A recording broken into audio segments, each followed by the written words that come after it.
নমস্কার, আমি পুনুস কিচেন থেকে বলছি। আজ আমি দেখাবো পুরনো দিনের রান্না বাটা মাছের আলু বেগুন দিয়ে ঝোল।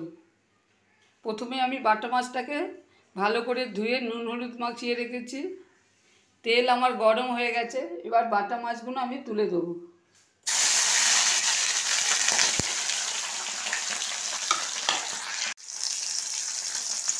একটা পিঠ লাল হয়ে গেছে, এবার আমি মাছটাকে উল্টে দিয়ে অপর পিঠ আমি লাল করে ভাজবো। ঝোলের জন্য আমি একটা মশলা তৈরি করব। এগুলো আমি শিলে বাটবো। 9টা কাঁচা লঙ্কা নিয়েছি ছোটো সাইজের, হাফ চামচ জিরে, গোটা জিরে, হাফ চামচ সাদা সর্ষে, 1 চামচ রাঁধুনি। এইগুলো আমি আগে শিলে বাটবো। শিলেতে আমার মশলাটা বাটা হয়ে গেছে, মাছটা লাল করে ভাজা হয়ে গেছে, এবার আমি তুলে নেব। এই তেলেতে আমি কালো জিরে আর একটা শুকনো লঙ্কা ফোড়ন দিলাম।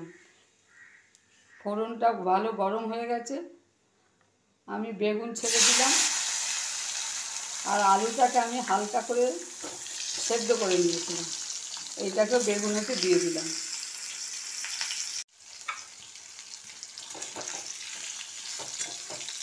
আমি একটা বেগুন আর একটা আলু নিয়েছি, এটাকে আমি আগে ভালো করে ভাজবো।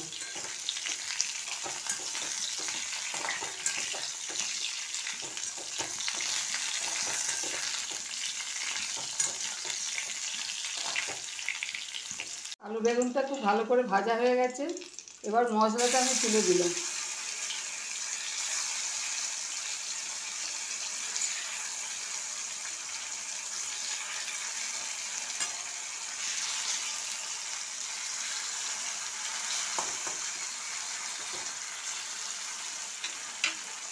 এবার এতে আমি একটু হলুদ গুঁড়ো আর পরিমাণ মতো নুন দেবো। এবার মশলাটাকে আমি খুব ভালো করে নাড়বো।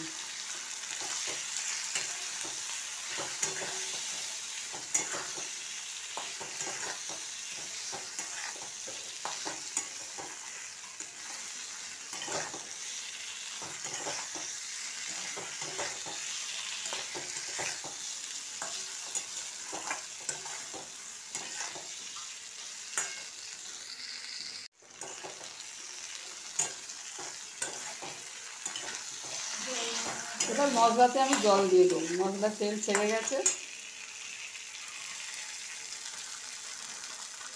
আর আগে মশলা বাটার জলটা দিয়ে দিই।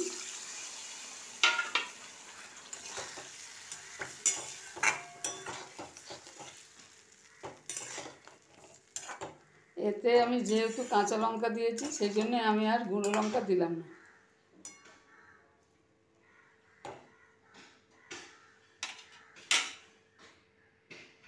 আমি আলুতে জল দিয়ে দিলাম, এবার এটা ফুটলে আমি মাছ তুলে দেবো।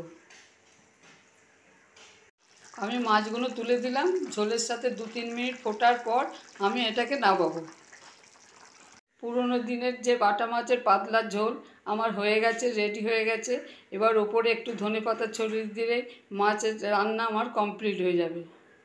আমি বাজারে গিয়েছিলাম, মাছটাকে আমি জ্যান্ত থেকে তখনই আমি ভাবলাম এই মাছটা আমি পুরনো দিনের রান্না করব।